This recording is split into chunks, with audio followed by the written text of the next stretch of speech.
हे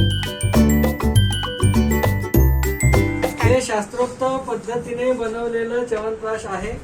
यात उत्तम प्रकारचे आवळे असे घेतलेले आहेत आणि उत्तम प्रकारचे असे औषधी वनस्पती घटकद्रव्य घेतलेले आहेत।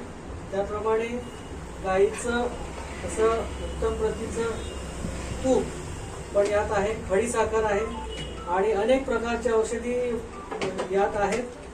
त्याचप्रमाणे आपण जे कंपनीकडून जे च्यवनप्राश घेतो त्यात काय असतं आणि किती प्रकारचं उत्तम प्रकारचं औषधी द्रव्य असतं आपल्याला माहित नाही। त्यामुळे आपण च्यवनप्राश घेताना आयुर्वेदिक शास्त्रोक्त पद्धतीने बनवलेलंच आणि आयुर्वेदिक डॉक्टरांनीच बनवलेलं च्यवनप्राश घ्यावं असं मी सर्वांना आवाहन करतो।